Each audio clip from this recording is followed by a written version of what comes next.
Hello everyone, welcome to the most beautiful video. Most beautiful అని ఎందుకన్నానంటే మేమందరం కలిసామండి. నలుగురం కలిసామంటే పండగలా ఉంటుంది కదా. అఫ్కోర్స్ ఎవరింట్లో అయినా అంతే. మా ఇంట్లో కూడా అలాంటి పండగ వచ్చేసిందండి. మా బావగారు వాళ్ళైతే విగ్రహం తీసుకున్నారనమాట. ఆ విగ్రహ ప్రతిష్ట ఈరోజు, అందుకని అందరం కలిసిపోయాము. విడప్పుడు నలుగురం కలవాలంటే కలవలేం, కానీ ఏదన్నా విశేషం ఉంది, ఏదన్నా సెలబ్రేషన్ ఉందంటే మాత్రం ఎన్ని పనులున్నా కంపల్సరీ కలుస్తాం కదా. మేము ఇంత టెన్షన్లో ఉంటే మా అత్తయ్య అయితే వాళ్ళ చెల్లెలు వాళ్ళందరికీ ఫోన్లు చేస్తుందనమాట. ఎక్కడున్నారు, ఇంకా రాలేదా, రండి తొందరగా అని చెప్పి అందరినీ కంగారు పెట్టేస్తుంది. మా ఇంట్లో పండుగ ఎలా జరిగిందో మీరు కూడా చూసేయండి.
చూసారు కదండి, మా పూజ అయితే ఈ విధంగా స్టార్ట్ అయిపోయింది.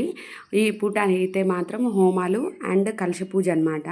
నెక్స్ట్ డే మార్నింగ్ పూజ అయితే స్టార్ట్ అవుతుంది. విగ్రహ ప్రతిష్ఠ అనేది నెక్స్ట్ డే మార్నింగ్ అనమాట. అండ్ ఇక్కడైతే అందరూ అలసిపోయారు కదా, కూల్ డ్రింక్స్ అవి తాగి చిల్ అవుతున్నారు. ఇంకా మధ్యలో ఏమైందంటే పిల్లలకి ఇచ్చామండి వీడియో తీయమని. మేము కొంచెం బిజీగా ఉండే, అందుకని పిల్లలకి ఇచ్చాము వీడియో తీయమని. వాళ్ళైతే వాళ్ళకి నచ్చినట్టుగా తీసేశారనమాట. ఈ కాలం పిల్లలకి ఫోన్లో తెలియని విషయాలంటూ ఏమీ లేవు. పుట్టడమే కంప్యూటర్ బ్రెయిన్తో పుట్టేస్తున్నారు. అసలు ఫోన్ లేకపోతే కనీసం తిండి తినే పరిస్థితులు కూడా లేవన్నమాట. చేతిలో ఫోన్ ఉంటే పొట్టలోకి ఏదైనా సరే వెళ్ళిపోతుంది. అదే ఫోన్ లేదంటే వాళ్ళకి ఇష్టమైనవి పెట్టినా కూడా సరిగ్గా తినరనమాట. అలా ఉంది సిచ్యువేషను. సపోజ్ మనం ఇంట్లో పిల్లలకి ఫోన్ నేర్పకూడదు అని మనం ఒక్కళ్ళం అనుకుంటే సరిపోదండి. చుట్టుపక్కల వాళ్ళు కూడా అనుకోవాలి. ఎందుకంటే లోకం తీరు అలా ఉంది. మనం ఫోన్ ఇయ్యము, నలుగురిలో కలిసినప్పుడు పక్కన పిల్లలు చూస్తుంటే వీళ్ళు కూడా ఆటోమేటిక్గా దానికి అడిక్ట్ అయిపోతారనమాట. కాలానికి తగినట్టుగా వెళ్ళిపోవడమే, అంతకుమించి మనం ఏం చేయలేము. మా ఇంట్లో మా అబ్బాయికి ఫోన్ అలవాట్లేదు. కానీ ఫంక్షన్స్‌లో నలుగురు దగ్గరికి వెళ్ళినప్పుడైతే మాత్రం కంపల్సరీ వాళ్ళ నానమ్మ ఫోన్ అన్నా, పక్కనోళ్ళు చూస్తుండడం చూసి పక్కనోళ్ళు ఫోన్ తీసేసుకొని చూస్తుంటాడనమాట. మీ ఇంట్లో కూడా ఇదే జరుగుతుందా? మీ ఇంట్లో కూడా ఇదే సిచ్యువేషన్ అయితే ఒక చిన్న కామెంట్ చేయండి. ఈ వీడియో నచ్చితే కనుక లైక్ చేయండి, షేర్ చేయండి, కామెంట్ చేయండి. అండ్ నెక్స్ట్ పూజ వీడియో వచ్చేసి మళ్ళీ షేర్ చేస్తానన్నమాట. నచ్చితే కనుక తప్పకుండా చూడండి. నచ్చకపోతే ఇగ్నోర్ చేయండి. నచ్చితే కనుక కంపల్సరీ ఒక లైక్ చేయడం మాత్రం మర్చిపోకండి. Thanks. Bye bye. See you next video.